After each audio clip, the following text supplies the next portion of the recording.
Hello, everyone, and so many people. Fantastic. And welcome back to our first Psychosocial Wednesday of this year. This year is special as it marks the 5th anniversary of the series that is organized by Jungian, Contemporary Initiatives for Analytical Psychology and Neo-Jungian Studies. That was founded by Stefano Carpani. A special thanks goes out to the IAAP and Mr. Berg that support Psychosocial Wednesdays again this year. A quick look into the past. The series started off in 2020, founded by Paul Atinello, Bernard von Goretzky, and Stefano Carpani, while I joined just a second. While I joined last year, this season, our team has grown even bigger. We welcome Chiara Capri, Mansa Svara, Kathleen Kurgan, and Mikhail Stankiewicz to Psychosocial Wednesdays. They are also all members of Jungian, and you will for sure get to know them at some point of this season.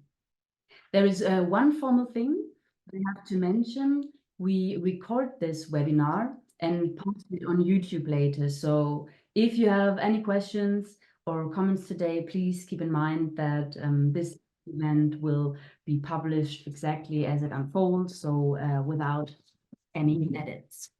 But now to today's speaker, Kristina Schellinski. Welcome to Psychosocial Wednesdays. Kristina Schellinski is a Jungian psychoanalyst in private practice near Geneva in Switzerland. She is a teaching analyst and supervisor at the Jung Institute Zurich, as well as a supervisor at the Department of Psychiatry at the Geneva University Hospital. Schellinski is a member of the International Association for Analytical Psychology and of the Swiss Association of Therapists. Kristina Schellinski co-founded 2 websites regarding the topic of replacement children, offering supervision and training. I will copy those websites into the chat in a moment so you can follow them. She is an international teacher and lecturer and has presented at various congresses and conferences. She wrote the book Individuation for Adult Replacement Children, which was published by Routledge in 2019. And prior to her Jung Institute training, she worked for UNICEF in New York and Geneva. So Kristina Schellinski will talk about the concept of the replacement child syndrome tonight. And after the presentation, there is time and space for discussion. But now to you, Kristina. The floor is yours. Thank you. Thank you, Ludmila. Thank you for inviting me, and thank you for the kind introduction. And thank you who are joining us tonight. This is wonderful. I recognize many of you from many different countries. So thank you. Welcome. And I will meet some new, I'm sure, who are interested in this topic, difficult topic. And I have a PowerPoint presentation that I want to share with you to help us a little bit along, which I will now call upon. And let's see how we do this properly. One moment. I have a bar that I need to put away. There we go. You have a very, very attractive flyer for Psychosocial Wednesdays. So you got me a little inspired for a provocative title to my talk. I have researched this for 25 years, and I always start over again. So can you choose life over death? That's a provocative statement. Yes, you can. And I hope I will be able to explain it, maybe to prove it to you. Yes, you can choose life over death if you are a replacement child, if you are treating a replacement child, and if you are a parent. You can make a vital difference in these cases. And I have 3 objectives for today. One is to raise awareness of the replacement child syndrome, as it's referred to. I call it a replacement child condition, or the Jungian way, a replacement child complex. It's a relational trauma that starts from the very beginning, from conception, from birth onwards. It can have long-term, lifelong even, consequences. While the loss of a child has been recognized as an absolutely devastating trauma for parents and grandparents and other family members, the loss of a sibling and the devastating effects for subsequent or for surviving siblings has not been recognized. But the loss of a sibling can affect all in the family. This is an existential condition.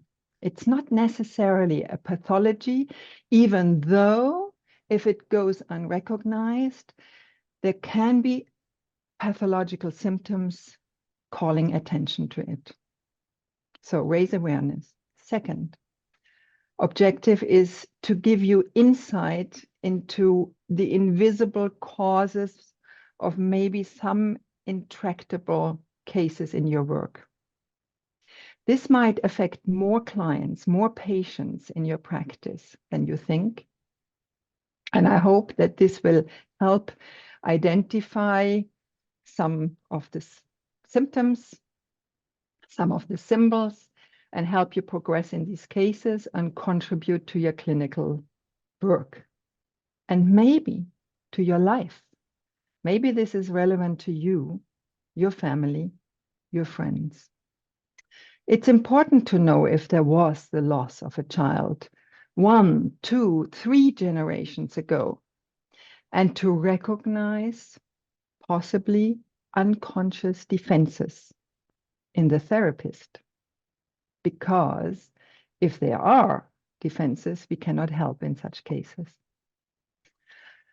Now, my third objective is to take you along and to show you how the replacement child condition has a golden lining.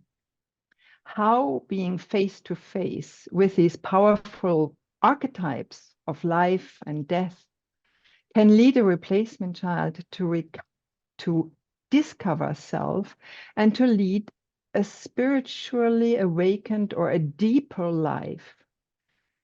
Discover creativity, transcendence, and basically a rediscovery of their own life force, as it did in many, many famous cases, including the case of Jung. So Jung can make a vital difference. The first academic article on this condition was written by Kane and Kane in 1964. That's 3 years after Jung had died. He never used the term. It didn't exist in his time. Wasn't used, wasn't coined, but he wrote a lot that had to do with this. Jung was born after 3 dead children, 2 stillborn sisters and a brother who lived for only 5 days and who bore the first name of his father, Paul. So there was a lot of loss before Jung's coming into existence. And this led him, in my view, on a difficult but life-saving journey. He was searching for the intrinsic knowledge of this is what I am. And he looked for the deepest layers in his unconscious. He looked for all his life for the deeper meaning in life and developed the concept of individuation, a lifesaver for replacement children. The first 30 or 40 pages of biography will give you a very clear introduction to this, to what he struggled with. As a schoolboy, he wrote, "What is my notion of self? And who is the other? Am I the other, or is the other in me?" What 15-year-old thinks or speaks like that? Or says it's literally a miracle that anything can exist and develop at all. It seems miraculous to me that I have not been prematurely annihilated. We get a gloomy picture of Jung's childhood, and he grapples with existential anxiety. He's very unsure of who he is. He has a fascination with dead corpses. He has fears. He has anxieties. He falls. He hurts himself. It's a rather anxiety-provoking dream that he has and will only share after he's 65 years old. It's the dream of a huge phallus, 15 feet high, single-eye gazing, motionless upward. I do associate a rather creative part of human anatomy with that. But in Jung's dream, it was the one who fed on human flesh. And his mother designated in the dream this as the man-eater. So there was a lot of creative and destructive mixed right in there in that symbol, in that dream. And that is the sort of hallmark of the replacement child condition. Famous philosopher has basically referred to this, Sloterdijk, that Goethe was born on a bed of death.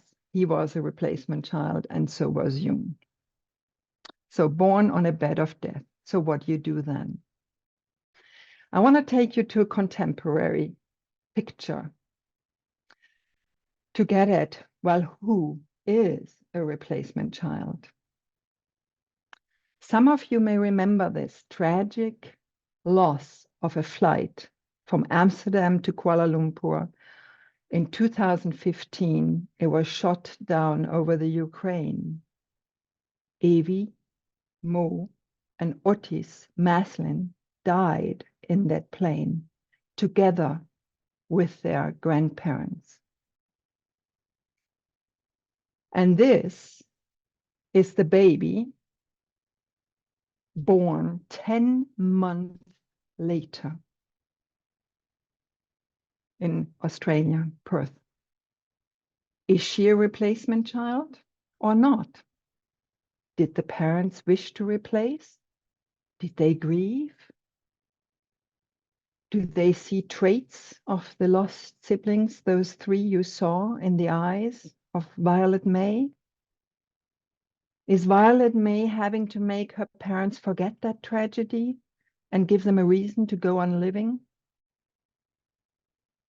Even if the parents did not wish to replace, we can imagine how the shadow of the absence of the three siblings will be present for her and for her parents.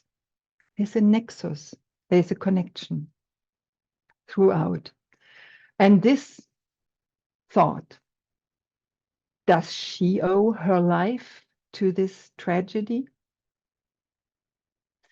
Her parents are quoted in the local newspaper as saying, "Violet is a ray of light and brings a lot of joy." Who would not wish to put light and joy in the place of grief and loss?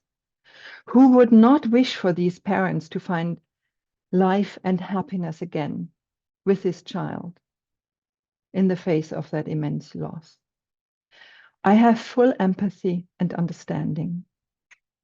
Parents think and feel that way, understandably so. For centuries, the advice, and still today, is given, make another one, look forward. But the fetus, the baby, the child, has no voice, has no choice in this. And that's why I advocate together with colleagues that this existential condition needs to be recognized. It can be the source of suffering later on. Many do not even know that there was a sibling or that there could have been one. You know, stillbirths weren't registered in old days. They weren't in the family tree. But this is absence, and it casts a shadow. Even if it is a golden child, wished for, over-invested, overprotected, and certainly if it is not like the other one, the lost one, if it's seen as an usurper, if it's even wished that it wasn't there, but the other one would be back. There are consequences for this kind of denial of self. Can you choose life over death? Well, it's got a Janus-faced aspect, doesn't it? Because parents do choose to beat death and have another life. Now, in the case of a replacement child, that can lead, not must, can lead to a life akin to non-existence. And that's our work, to make that conscious in the analysis when we are working with a replacement child, an adult replacement child. I don't work with children. I'm only an analyst for adults, but they come often when they are adult. So can a replacement child choose life over death? Yes. Provided we can help it face the loss, live a consciousness-raising process, feel the feelings, work them through, understand what has happened. So many replacement children have not been diagnosed or falsely diagnosed. Some have spent time in psychiatric hospitals, labeled with all kinds of diagnoses. But in a therapy, if we recognize this, we can help them discover the unique individual they are. We can facilitate a relationship between them and us.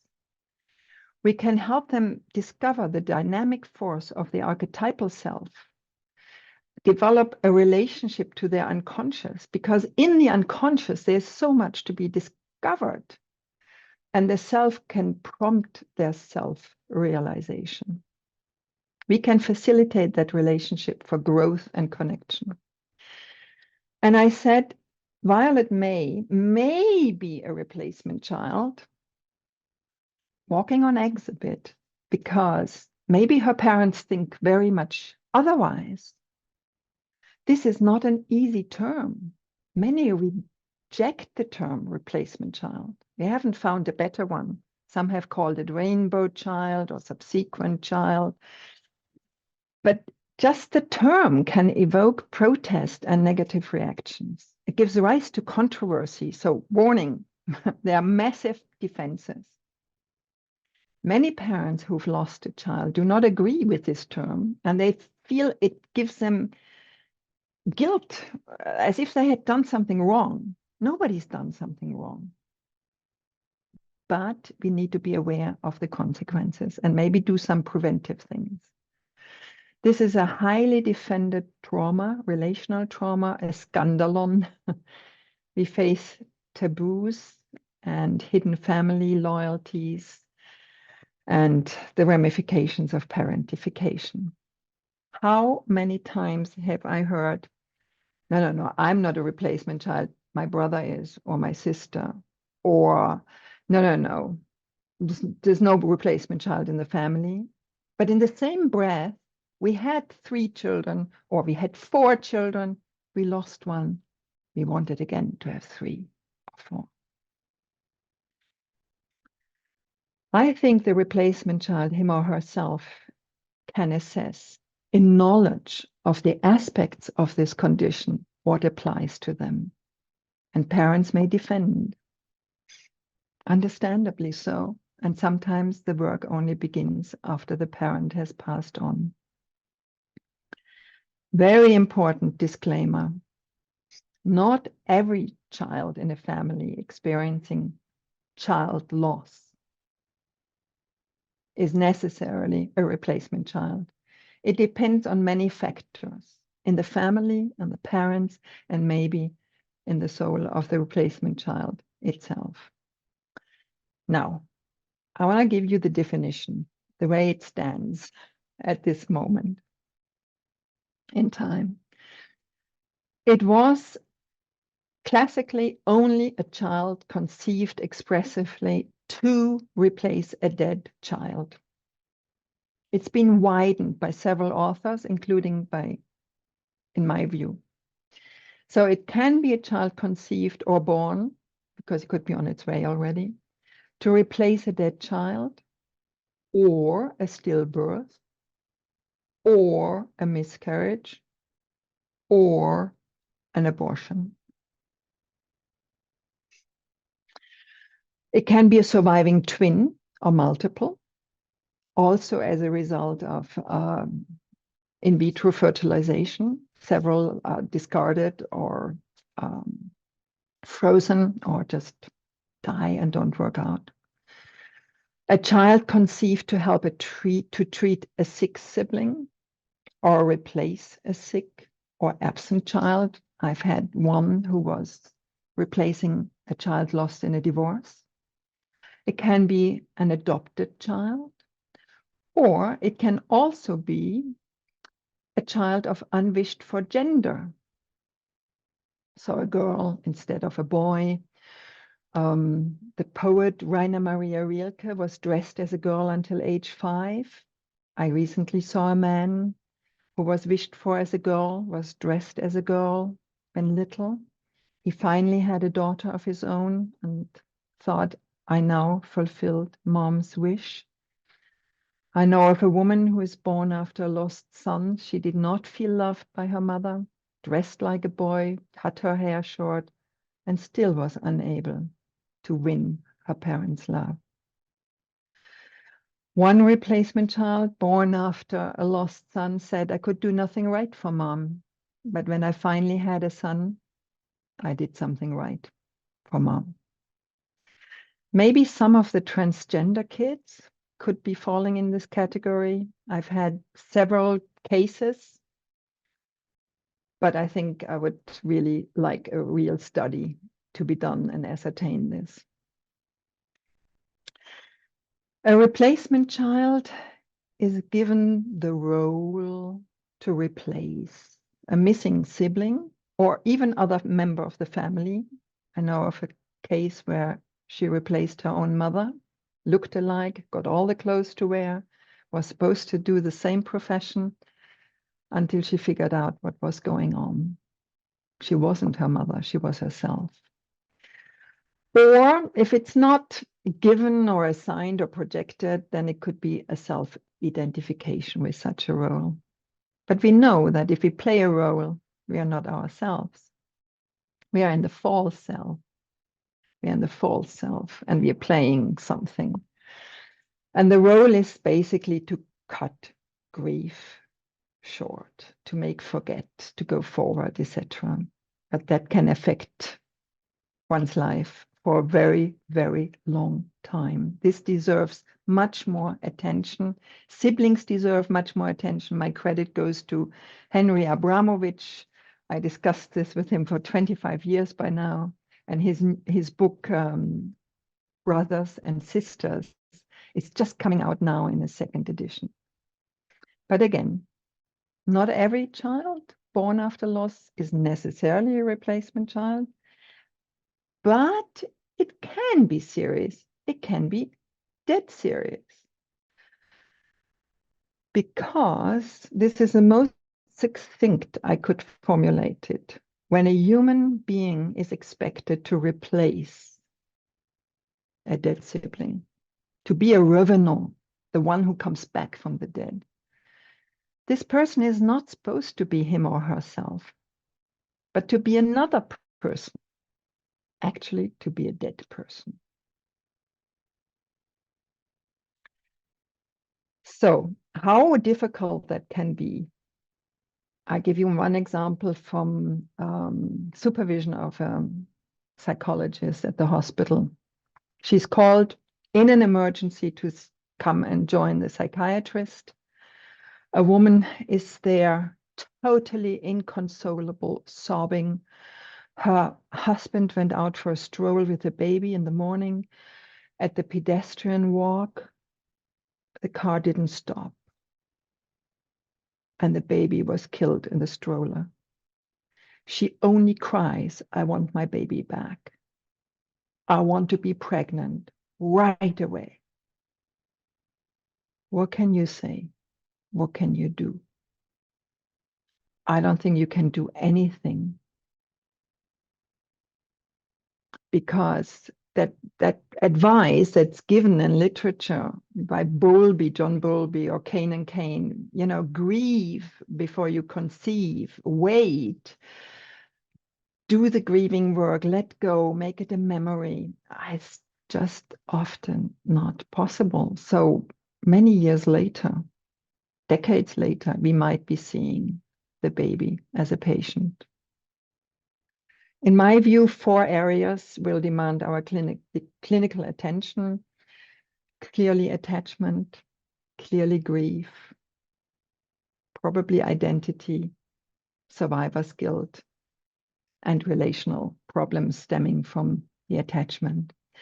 I'll be focusing tonight on attachment and some Jungian concepts. After all, this is Jungian Psychosocial Wednesdays, right? So you see, in a replacement child, there's a special kind of shadow, not easy to recognize. Here is the author Judy Mondell from the US, co-founder of the Replacement Child Forum. You see the shadow presence of the absent other.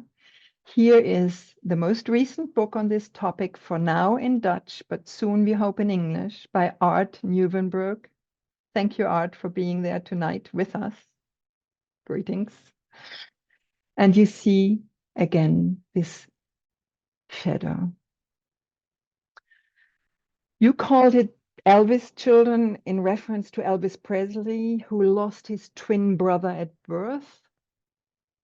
And Art, you say the death of the other child is real. It's no longer there. And yet it is there. It is in the replacement child, in that special connection between the living and the dead. And they feel this ghost-like presence. And what they need to do is to break through that canvas and start draw their own picture. A book by Rita Battert. I think you're with us tonight too. And she's a co-founder of the Replacement Child Forum. Ard and I have just co-founded just now in January 2024, a special site for professionals, replacement child professionals. I'll say more in a minute. So many replacement children feel that shadow, that ghost-like presence. And psychoanalysts have remarked on the uncanny, which may make for the defense also, and why it's not diagnosed enough. Freud, a replacement child too, because he wished for the death of his brother Julius and Julius died, manifested an uncanny dread for the prehistoric. Ast, Volkan, Cain and Cain, Cole, Sabadini, they all refer to the uncanny traumatic returns experienced by replacement children, and that they can evoke that uncanniness, that doubleness, or that nothingness. And that's an introject we must recognize in a lot of patients. These are statistics from 2021 from the UN. 23 million miscarriages worldwide. Actually, an 15% overall risk of miscarriage in pregnancies, 1 in 6. 1.9 million babies stillborn. 5 million died before 5 years old. Nearly half in the first months, and 2.5 million died before they were 24. Of course, 100 years ago, this was much worse because infant mortality, child mortality was much higher. But I think we can see that we may have more patients, more clients than we think in our practice. And there are quite a few psychologists, psychoanalysts.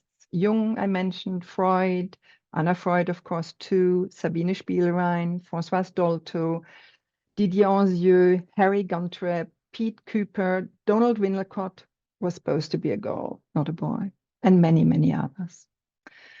So amongst Psis, maybe this is so prevalent because they want to understand and look for the meaning of life and are compassionate and want to help and so on.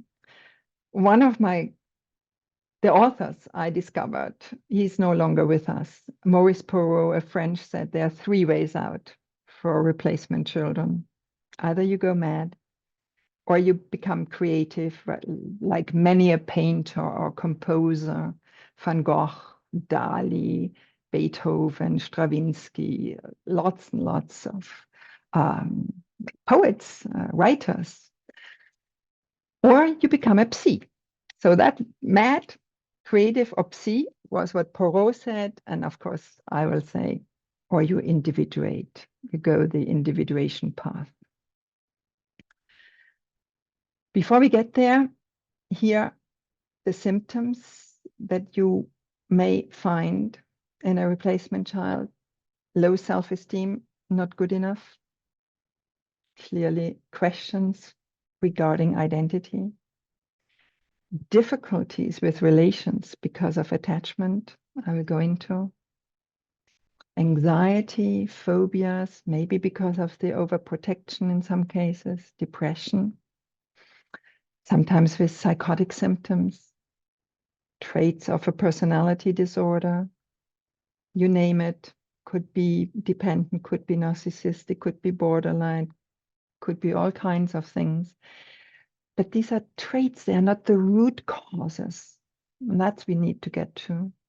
And then often accident-prone, risk-taking behavior, repetitions, and even repetitions across generations. So we may see a lot of different symptoms. We may get the diagnosis wrong. I want to raise awareness for getting the diagnosis of the root cause right, of course, tonight. So also it's important to recognize that the replacement child may actually project onto the analyst, onto the therapist, what was projected onto him or her, and invite us to not shy away from whatever feelings we have in the face of these tragic components. I think that's important, that fateful mixture of death and life. You can help when a replacement child, because of another situation of loss, because of a midlife crisis, because of really suffering, consults you. You can help them become aware of that root cause and lead them to a true relationship with themselves through the relationship with you and through the relationship with their unconscious, because in that lies renewal. I would like to share with you now a testimony, a special testimony, an active imagination of a replacement child who converses with the baby he was in the belly, the uterus of his mother, in a dream-like but awake dialogue. He was adopted and then replaced by a natural child that came after him. I'm not. I facilitate others, was what he said for a long time. He's given me permission to share this with you. He was not my client, but we have shared a lot on this. Many replacement children feel like him, but few can say it from the heart and the soul the way he does. So he writes, "What do you feel, baby, in the midst of pregnancy, in this womb? Fear and uncertainty. I shall not be loved. My mommy is full of misery and strength, guilt and shame, bravery and self-abasement, not sending me warmth.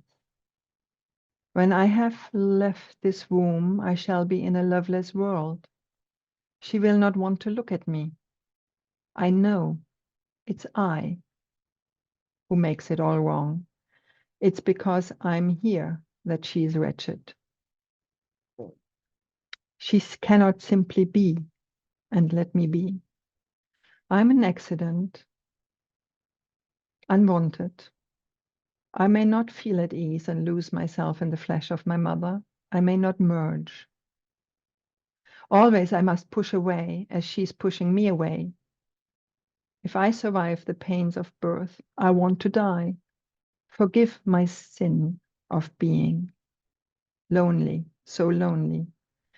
I sleep in the darkness of closed eyes and closed heart. I cry, silent, empty, devoid of feeling. I'll try to please her, try to catch her eye, hope she'll look upon me with love and hold me close. There's a holding back, for she dares not love me to a point where parting will be painful.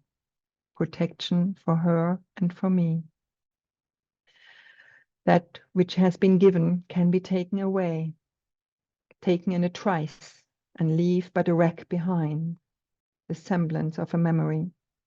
I know this imminence of destruction, can feel it in my very bones, emptiness, a hollow space.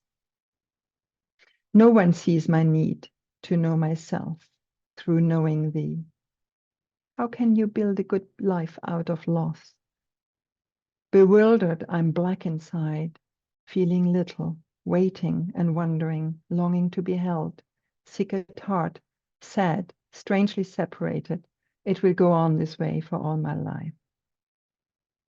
End of his active imagination. Thankfully, it did not go for the rest of his life. There came a time when he came present to himself, when he discovered that what caused him so much existential anguish was this. And that is the beginning of the individuation journey. Become aware, recognize, understand, have compassion with self and other. I was overjoyed to learn this week when I asked him for permission to share his writing here with you, that he has entered a phase of restoration and that he found quiet happiness in the recognition of who he is.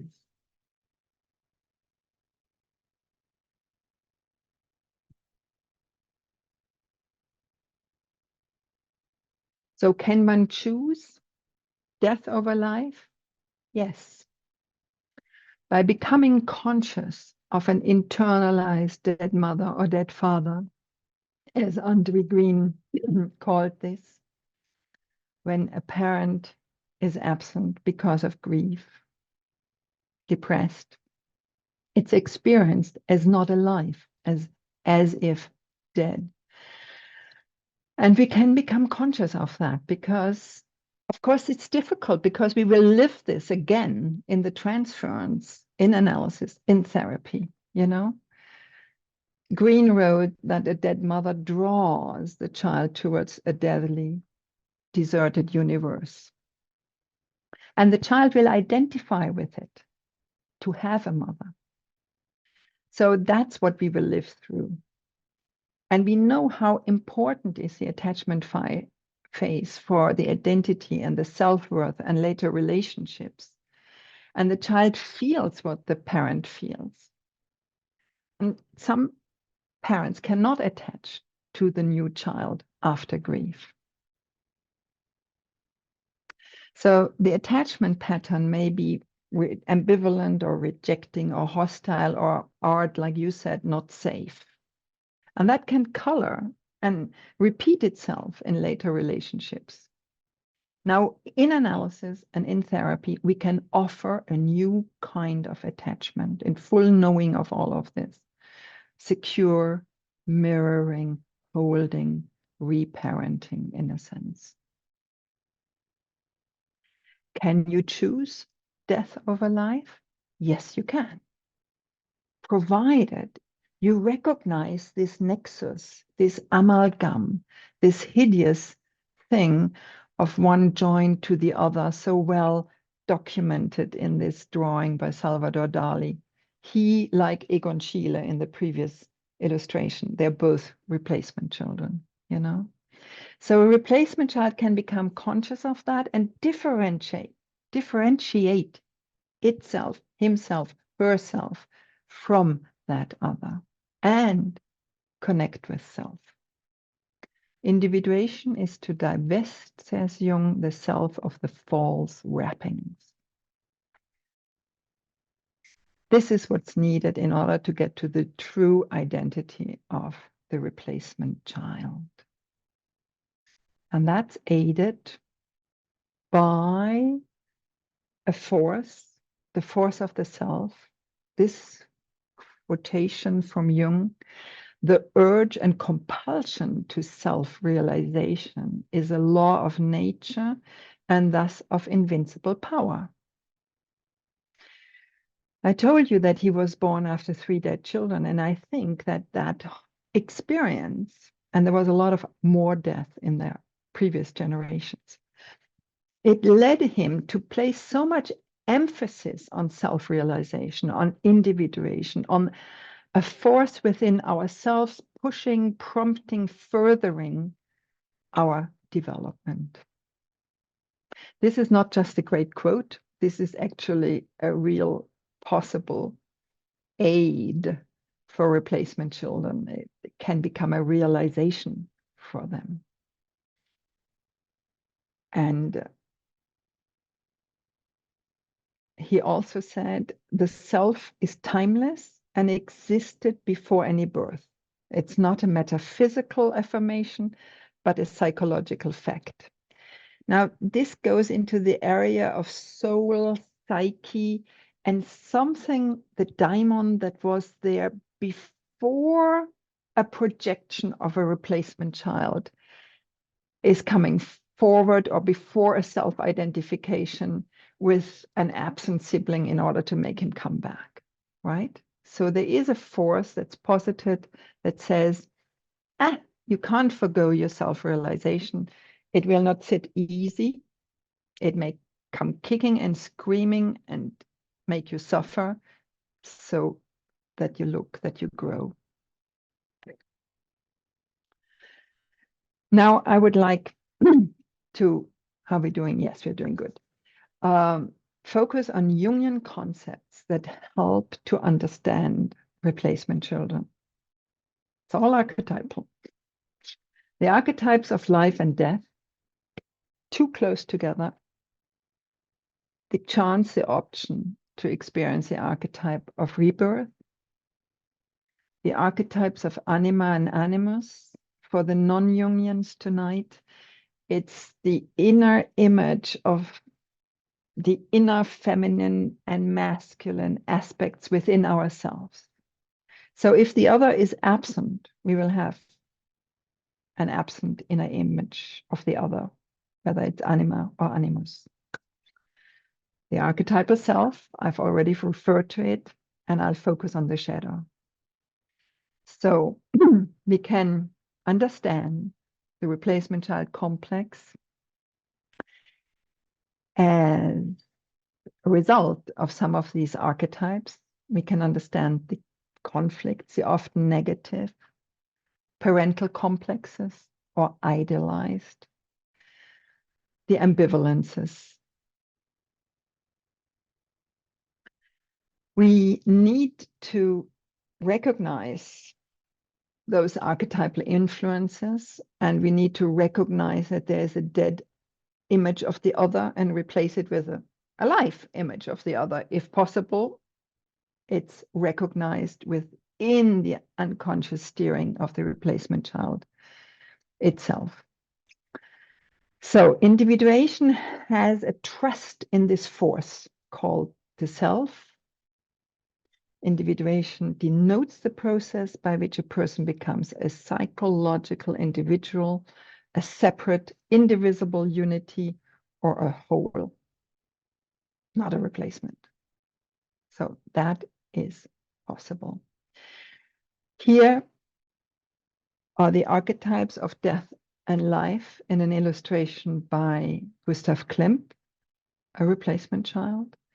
So we definitely want to have death apart, not joined together, and life, all its richness in life. And eventually death will come at the very end. And I want to illustrate this with one of the cases I saw, and is in my book, is Nicola. She was born years later after a lost twin. The boy had been lost, and she was the next born girl. Maybe they had hoped for replacing the boy, who knows. She was looking for a replacement partner. She was falling ill with a thyroid condition, and the doctor sent her to me and said, look at what's going on within you. And she told me this story that she had suffered from a bad relationship with her mother, and her father was only sad because the boy was lost. And so she didn't really feel that her father was present. And she felt very insecure and anxious, didn't know what to do in life, who to be with, and had traits of a dependent personality. Her partner actually had also fallen seriously ill. So I asked her, probably in every hour, to strengthen her ego, what she wanted, what she wanted to study, to do, to work, etc. And it was very, very hard. So eventually I asked her, well, how do you see yourself, and what stands in your way? And this was the drawing she did. So the red part, the red column is her. It's all these fuzzy lines, all the colors of life, but pretty undefined, but lots of energy swirling there. And in front of her, the black column. And my interpretation was that was the image of the dead brother, of the image of the absent other, of the animus. And it stood in her way. So then she had a series of dreams. It was beautiful. She dreamt herself as a little baby, as a toddler, as a young child, as a child that smashed a window and ran out of there to get out and shouted freedom, freedom to be herself. That freedom came finally into view when she dreamt of her dead brother in the hospital, a frightening sight, dying. But she saw that image now outside herself, okay, in a dream. It was no longer unconscious in her, and I could recognize it. We could work on it together. And then she dreamt of being pregnant, and that heralded a new development. And she didn't quite take properly care of the baby, but in further dreams she did. And she also learned more self-care. Now, here's a drawing where she is on her way to become herself and to become more conscious.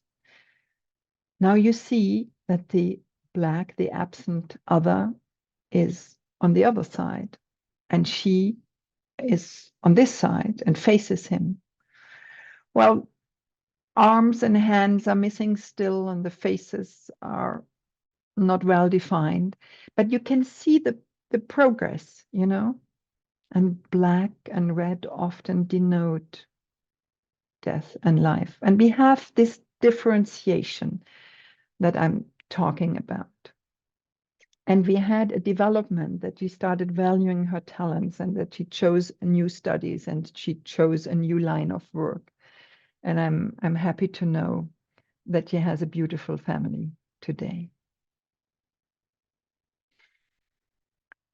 Now, concerning the archetype of shadow.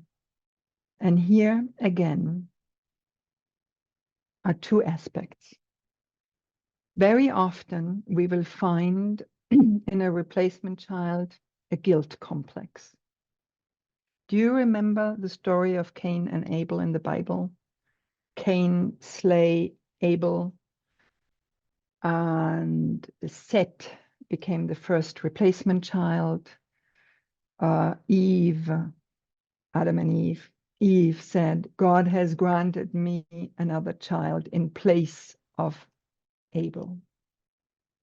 And God said to Cain, your brother's blood cries out to me from the ground. All of this, Cain and Abel, we may find in a replacement child, in their unconscious. The victim, if identified with a missing child, and the perpetrator, if identified with the murderer. We may find survivor's guilt. Why do I live, not the other? We might find even the question, do I live because the other has died? Many are told you wouldn't exist if the other hadn't died. And some are held responsible for the disappearance of the other, even though they weren't there yet when it happened. So there is nothing less than a murderous shadow, projected, introjected, totally unconscious in many cases. And replacement children can have nightmares or worse, and we can help them understand that. And now there's a second shadow. Jung had the concept of the positive shadow. So the positive shadow would be all that unlived life, that unrealized potential for the individual own life. And the replacement child is this scrawny little existence here on top, okay? So there is a lot to be discovered. I like to work with dreams and drawings and the unconscious, but we can also discover it in other ways, in other approaches, of course. What the replacement child can still live. Choose life over death. It's the archetype of a psychological rebirth. It's like a phoenix rising from the ashes. The phoenix actually was in the coat of arms of the Jung family. And he has written a beautiful article about rebirth and transformation. He says it's not a process we can observe in any way. We can't measure it or weigh it or photograph it. It's a purely psychic reality. And it could be a renewal of parts or some functions in the personality, or it could be an essential transformation, a total renewal in the essential nature. It's a process of rejuvenation, of restoration taking place inside the self, wrote Jung. And he likened it to the phoenix. So that is what I call that golden lining. A replacement child has been born steeped in death, like Obelix who fell into the magic potion kind of thing. And if you work that through, you get a totally different potential for renewal, and you experience transformation. You've been there and you've gone to life. But they need you to recognize that and to be seen. And Art, you would say they need to experience subject-to-subject relationship. You call it self-validation. I call it individuation. To become that unique individual, no longer a replacement. And that via a connection with the therapist, the analyst, and their unconscious. The hope for a replacement child lies in the rediscovery of the true and archetypal self, true self, the Winnicottian way as well, and in a reconnection with their soul. Souls are unique. When you go to the replacement child forum, you find just now a beautiful article by Mary Adams on Seamus Heaney, the Irish poet, who, like James Joyce, was a replacement child. And he wrote about the experience of the death of his 4-year-old brother, which was compounded by the fact that already his father was a replacement child and had lost his teen sister. This is a poem called Station Island, and I read just a few lines. Pearls condense from a child's invalid's breath into a shimmering arc, my house of gold that housed the snowdrop weather of her death long ago. It was like touching birds' eggs, rubbing the nest of the word wreath, as kept dry and secret as her name, which they hardly ever spoke, but was a white bird trapped inside me, beating scared wings.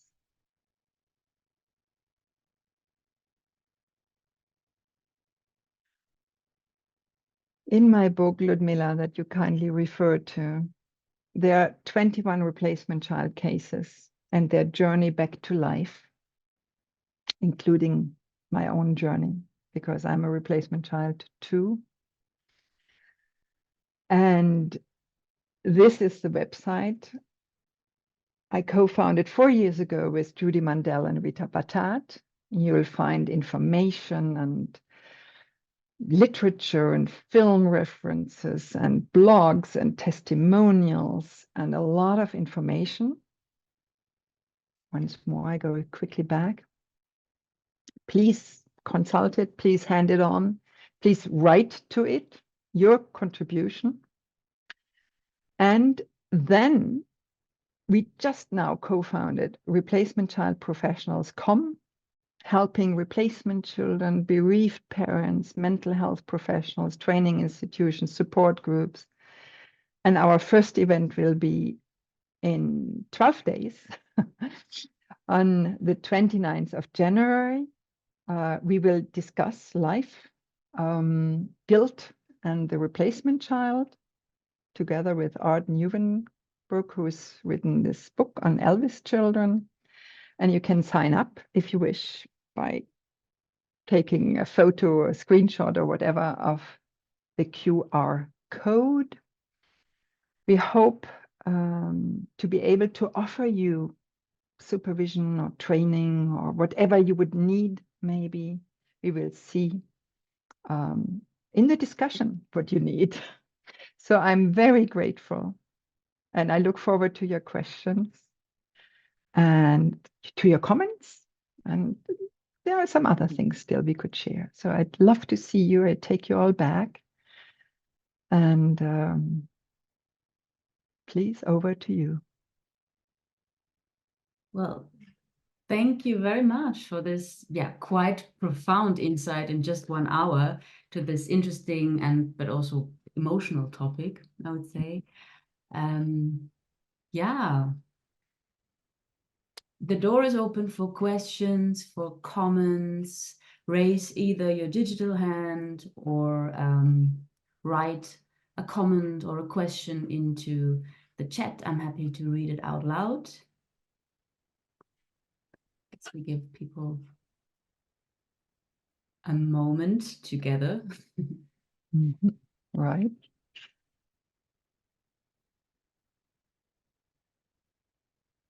It's quite an emotional subject, you know, we get steered in where we might be affected. Yeah. We have a question by Tara. Perfect. Yes. Tara. Thank you.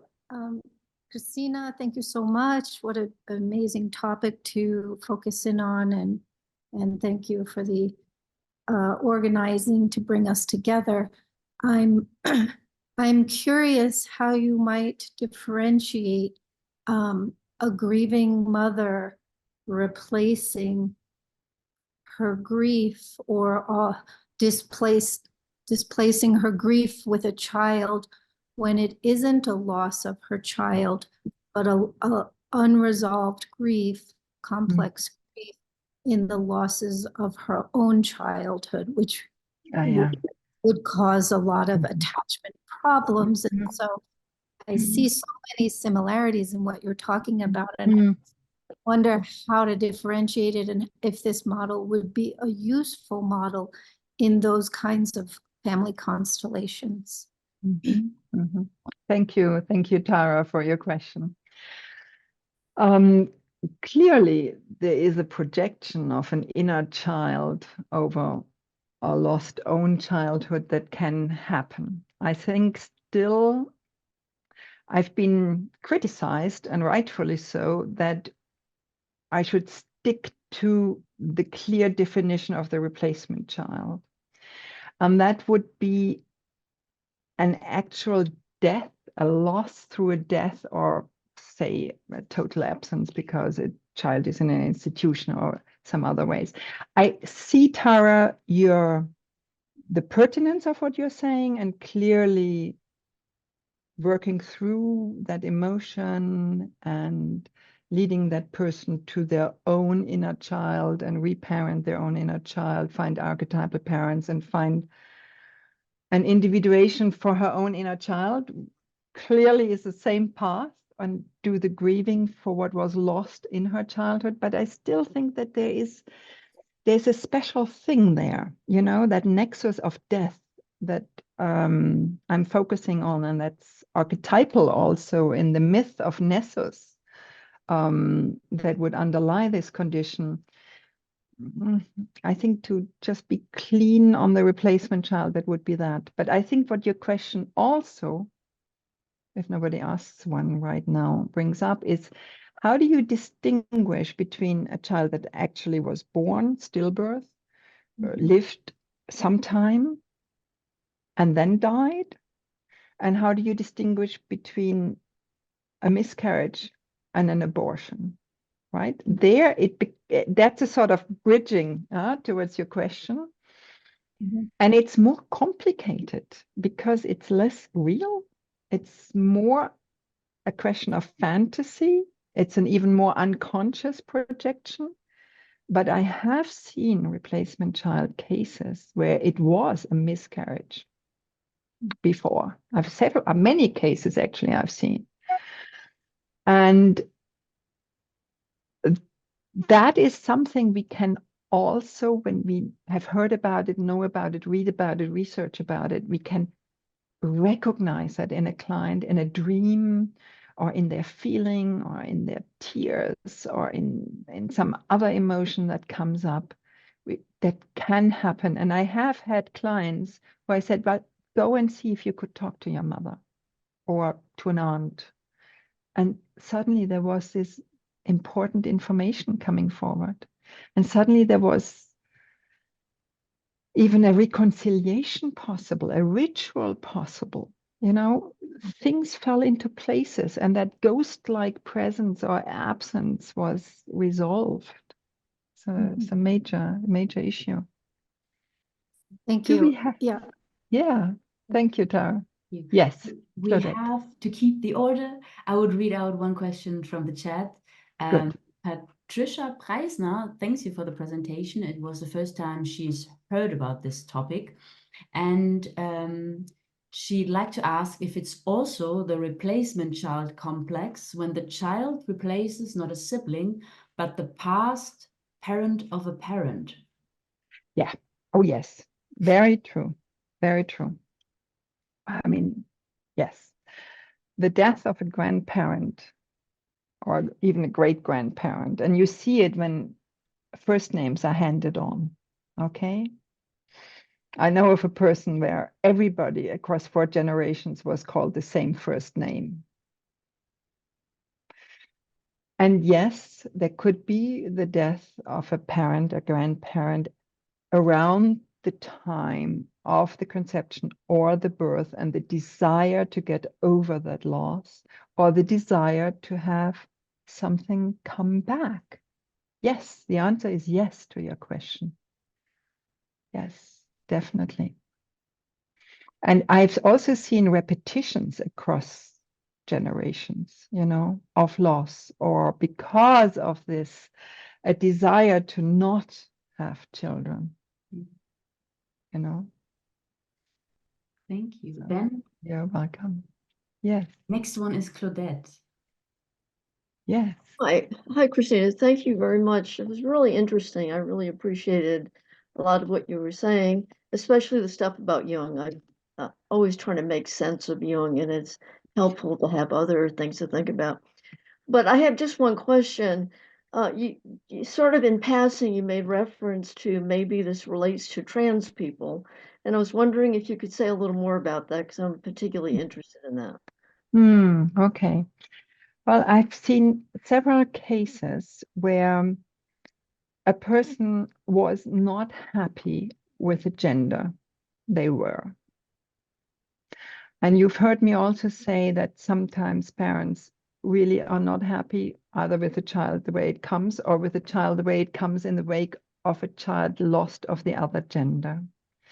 So we can see how that could flow into, you know, the personality structure of the child, and a child wishing to conform to the wish of the parent in order to be loved, in order to be the child that would be wanted, that there could be a bending towards that. But I would, other than several people I have seen and heard about in practice, I would like to see studies on that. One example that also, not from a trans person, but that sticks with me, is a child, an adult replacement child I saw, who was born after 3 miscarriages. And this is a bit glog, I'm sorry, but she said, I didn't ask to be conceived in a womb where 3 babies have died. So there were all kinds of scenes recreating, sort of acting out that bloody environment.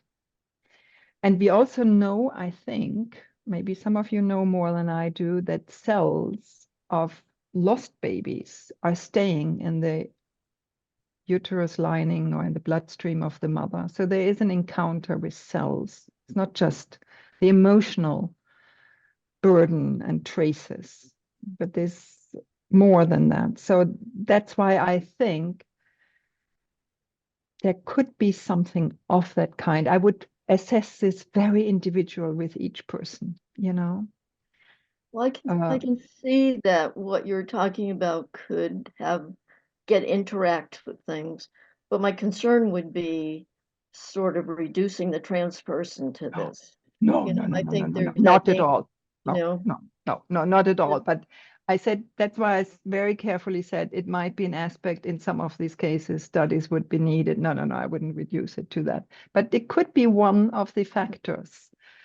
And if it makes sense, or if that person's unconscious and in the relationship, in therapy and analysis brings this up, and if this makes sense, then go and explore. Yes. And be careful with that one. Yeah. But thank you. Thank you, Claudette. I appreciate it. Thank you very much. I have a question that went directly into my DMs, so you can't see it, but I will read it out loud. Vreni asks, I have a young friend who has 4 children. Before each child, she had a miscarriage. Is each of the children, 4 girls, a replacement child? Good. Thank you, Vreni. Good to see you. Thank you. Thank Moving you. lecture. Thank you. It depends. It does not have to be. And I think the literature is very clear. My experience also, if there was grief and there is not a carryover and a projection and a fantasy that the other one comes back, if there is a full recognition of the individual personality of the new child, if there is no lost over grief, I mean, they're talking in the article by Kane and Kane, which you find for free on the replacement forum site. There is previous suffering in the parent that might be a factor leaning into that direction. There can be not a replacement child after loss. However, We Renee, did grieve about each of the miscarriages and doing a ritual together with her. yes, yes. However, Renee, I wonder for the 4 who are born in the wake of the 4, how much they are missing the other 4. Yes. You know, yes, what happens there? They could have been, and they are not. Yeah. Yeah. And what is the soul to soul connection? What's the spiritual connection? Where do they come maybe in a lifetime up Lovely. to be recognized? Yes. Thank you for this. Yes, you're welcome. Do you have questions? Yes, you do. Melton. Okay. Lovely to see you, Kristina, and lovely to everyone here. Thank you for your great talk and for the invite. Just really, this is from always fascinating to attend. And then I always think, because I'm a psychologist and I'm specialized in attachment, but then I'm a parent of a child born subsequent to loss. And this is a personal journey for me also, as well as intellectual questions I ask around or try to understand this phenomenon as a researcher, clinician, and as a mother. And what I was thinking I wanted to share with you, although I was kind of good at not replacing, I don't know if this is my defense, and grieving for the child I lost, but my parenting changed and Mark very specifically, because I have 2 children, and then I had another child, healthy child, but always the subsequent child I had, we always had complicated relationship, because almost I always see her a part of my body or something around me, but my other child was an entity, like whole. So the anxiety, my parenting is marked with this experience. And you know, one of your clients shared she couldn't be, and then she wouldn't let me be. I think I was that mother. I just can resonate with that. Yeah. Well, thank you so much. Thank you, Melton. So important also to take that perspective of the mother and the father, because the fathers are also affected. Very, very often I have a father come up and cry and say, this is my story, you know? So thank you, Melton, for sharing that. Thank you. Thank you. Mm. Wendy Alexander is writing again directly to me, wondering if everyone in one way or another could be seen as a replacement child. Okay, can you elaborate?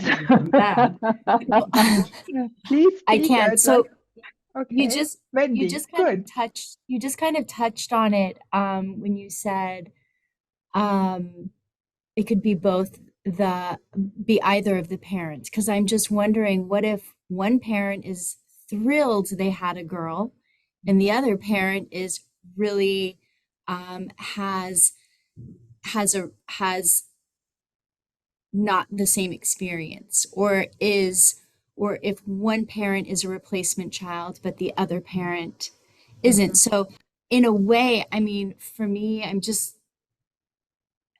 it just seems like we could all be replacement children. Some of us are able to sort of kind of make our way a little bit easier than others. So just kind of wondering about that. I think it's good. I think we all are. I like that. It's true, because if you look at previous centuries, and since it has a long-term effect across generations, there was so much loss. I think there was probably a loss I can't say in every family, but there was so much more loss. So in a sense, we are all born after somebody else died somewhere up the family tree, right? So we have this handed-on loss. What I'm coming towards is that sibling loss is a major factor in our development, and that we need to recognize that it can be, must not, can be giving rise to a relational long-term trauma. Okay. So I think I want to sensitize for that. This has been overlooked. And maybe also it's part of, psychoanalytical history, because Freud didn't really want to look at this as beautiful writings on this, on the prehistoric matrix. And he very late in his life looked at the mother-child relationship, really basically after his mother died, right? The attachment between the two. So I think you're right. And then it depends on each case. So my advocacy, my concern is for those people who suffer from this and who are not recognized to suffer from this when they come to the analyst or the therapist.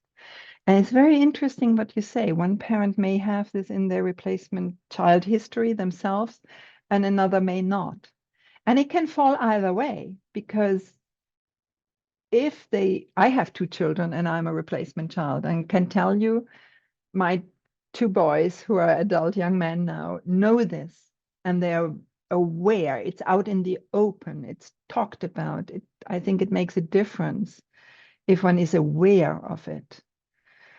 And if one can maybe see it as a parent in childhood drawings or childhood fantasies, or if one for sure watches oneself, that one doesn't have these projections that it's like it's the other, come back. It's that kind of preventative concern we can have when we are informed, that can help not to make a replacement child. We can examine our fantasies and our projections. So it could go either way, the replacement parent being more aware, or the replacement parent being not aware and then having an impact, right? Yeah. Thank you. Yeah, I think you left many people thinking, because in the chat, Chiara Capri also wrote a comment, perhaps each of us is wondering if we are replacement children. And surely, thanks to your reflections, Kristina, in our analysis rooms, we will also ask ourselves this question about our patients and maybe understand them better. And about ourselves, and watch your dreams tonight and the next few days, or whatever comes to you, because you see it and it speaks to you. And I think it's important to be aware. And it's so important because so often it is very, very much overlooked. It can be overlooked for hundreds of hours of therapy, and it can make such a difference. Yes, Brenny. So I work a lot with children, and children often have fears, anxieties, monsters in their dreams and wherever. It is possible that this would come from a child or from a miscarriage of the mother, and it is not told to the child. It is possible. We don't know. It must not be. But if one can explore it, it will make a world of difference. Yeah, definitely. I remember a person 35 years old having lots of dreams of plants having died, and we couldn't figure out why. And eventually he went to his mother, and his mother said, yeah, I didn't have this child. I made a big difference. Thank you. Yeah. This is very nice also to see what you all written in the chat. Oh, Yeah. Art, would you like to say a word? I see you there, and we've I created this was, I website. was, yes, of course. I was starting a chat, but then I can tell you, you were just talking about fathers. Yeah. And at once it came right into my heart because I'm a father. And interesting that most of the time is talking about mothers now. And last week I met a father who actually was an Elvis child or a replacement child, and the big problems with his daughter. And I want to emphasize that don't forget the fathers. Well, of course, by giving birth, the mothers are ahead, I would say. But fathers are hugely important in this whole area of replacement children. And even I, as a father, sometimes forget the fathers. That's what I want to emphasize a bit. Yeah, that's good. Excellent. It's so true. Yeah. Thanks for that contribution. Mm. Do we have any questions left, or has everything been said? Mm. I'm sure there is still a question. Julia, maybe. Julia is giving a workshop for angel mamas, for mamas who've lost a child. Julia, want to say something about this? Yeah, I've been pondering about things and thoughts, and I met Kristina in a more day workshop. Was it 2 or 3 days? I don't remember right now, about this topic. And for me, it is very sensitive because I have lost my child, and I'm working with parents who have lost their child. And it is sensitive because it can be very triggering, of course, to those parents. And it is to me like hearing, oh my God, there is so much that I can do wrong. Quote unquote, of course, and in a by now more understanding way after you lost a child. And of course, or not of course, but in many cases you don't want to replace a child, but if you've lost it early and you don't have other kids, your wish to be mother is still there. Or parents, to not forget the fathers, because we're in this together. And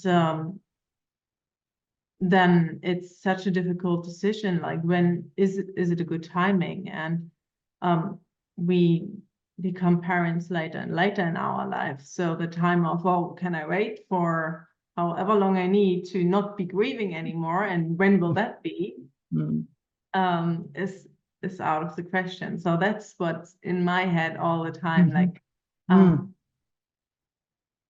it's so difficult to find that fine line between what can I do and what can't I do, and what can I really recommend is also the wrong word, but what can I really say to other parents. And I know so many who become pregnant say this is not a replacement, this is a sibling, but there will always be this fine line between life and death.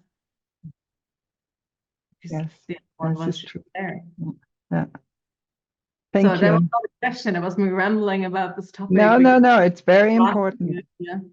Very good thinking, and the workshop you will give also on the replacement child form for free, I think, will be very important on that. You have good advice for grieving parents. I know that, and maybe the thought is, if the parent holds their own grief, because that's the issue. Also, they could be transferred to the child. And I'd like to ask Zach, Eleftheria too, because we've worked on this together with in the UK, and we have on the 19th of February, Reclaiming the Self. And you work with children, and you're an expert on Winnicott. Would you say something also to this, please? Thank you, Kristina. I'll put it in the chat actually, so people can access it if they want. I think it's so complex, and I think so many themes have been touched already about the intergenerational and what it means. And I think for a lot of parents, the mourning may be ongoing. You never forget a child who's died that you've lost. There can be a way of that they've managed it. And it doesn't always mean, of course, it's transferred to the next generation. When there's no sense of the loss, as Kristina has been saying, you know, there's no awareness of the loss. Dismissed, it's minimized, it's unimportant. And it, as you said, Kristina, it's so common that it just doesn't get talked about at all. And I think that's when it brings negative shadow. Yes, it does. Yes. Yeah. Thank you. And you are right about children as well. Children, I think if we pay attention, I'm a child and adult therapist, you see it, in, as you said, in their drawings, in their stories, it's there. So we need to listen to them. Thank you. We have one more question by Neil. Thank you, Namina. Excuse me. Thank you, Kristina.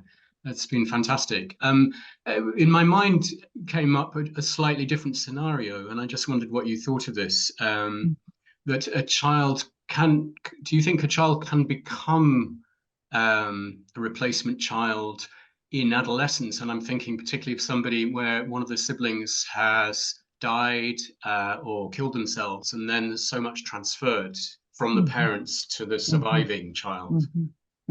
Yes. The answer is straightforward, yes. And there is an academic article on it where a girl becomes her lost brother who got killed in an accident at age 17. She simply goes into psychosis and she becomes him because she and her parents cannot bear the loss of this boy. And there was a high frequency, I think 5 times a week therapy to bring her back. It's a very, very good article. I'll try and put it into the chat if I find it quickly. Thank you so much. It can happen. It's later on. I just saw a beautiful poem shared by Oscar Wilde, who was deeply affected by the loss of his sister at age when she was 12. You know, Stravinsky, the boy was lost a few years after they had lived together. Sibling loss, even at a later age, has an important effect that we can recognize. It makes a difference. And I think it's on one level, it's spiritual for me, and there's this spiritual connection, and it's an existential condition, therefore, in my view. And on the other hand, it's the pull towards life. That's really the 2 poles from which I see it. Yes, thank you for the question. Thank you, Neil. We're almost out of time, but we have started a couple of minutes later, so I will allow one question from Tara. She has her hand raised, and then one from the chat. Oh, okay, thank you. I so appreciate the conversation, and multiple people have really kind of brought a fuller spectrum of what I would call the unresolved grief, your capacity to feel grief, your acknowledgement to hold the grief of the loss of the child. I think it's Zach in the Hollywood Squares that really kind of illuminated that, and then the next person. And this is what I was talking about with a mother who lost my grandmother, her mother, at 9 years old, and how that's sitting in my mother's psyche. And Yes. Am I a replacement child? No, I'm not, because my mother's personality structure really developed in a very different way at 9 years old from that loss. Right? It's incredibly nuanced psychologically in the characterological structuring.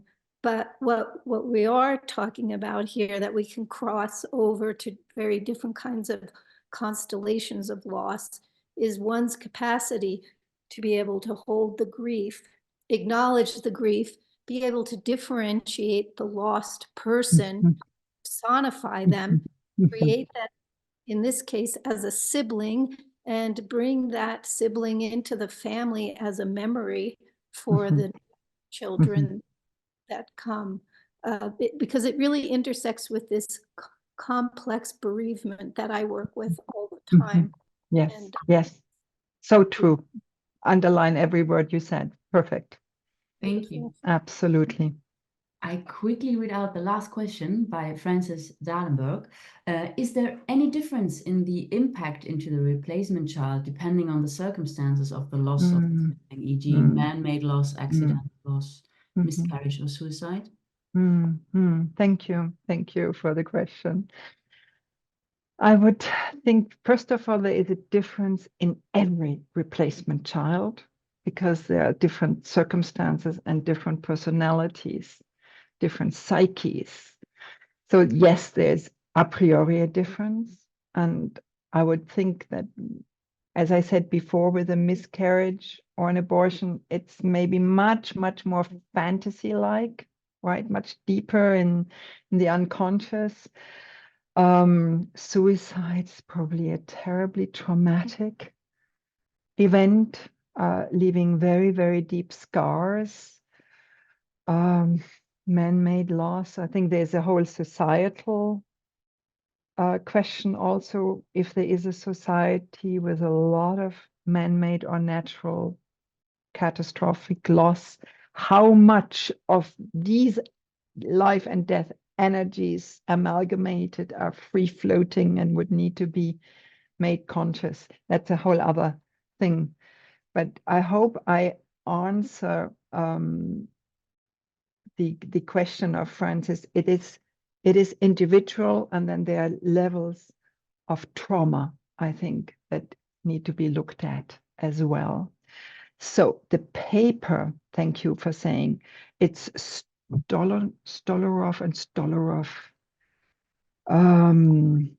Stolorov and Stolorov high frequency treatment. This is from memory right now.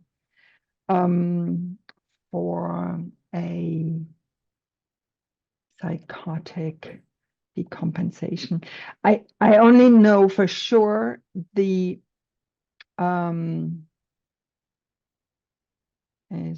after sibling loss. The authors' names, I vouch you. If you send me the question to my email, I will send you the reference, okay? I think that was Tara's and Neil's question. So my email is, or the website. We so can, I just, good. you. Yes, good. I also share the website of yours. Yes, yes, Describe that's it good. well. Yes, yeah. Oh, no, There is a lot to read, to understand, to feel, to dream. And there is a beautiful potential for development. That's really what I would like to leave you with. Well, thank you so much, Kristina. This was a more than worthy start of the season. Thank you for your presentation. Thank you for all the others, for your contributions, for your questions, for sharing your emotions. We say goodbye for today, and we hope to see you all here again next month, namely the 14th of February. So you can have your Valentine's date with us, specifically with Maria Giovanna Bianchi, and she's our next speaker, and she will speak about the overlap between analysts and human rights practitioners in healing trauma. So I leave you to the night, and thank you so much for being here. Thank you all. Thank you. And Thank you so take much. care. Good night from Berlin.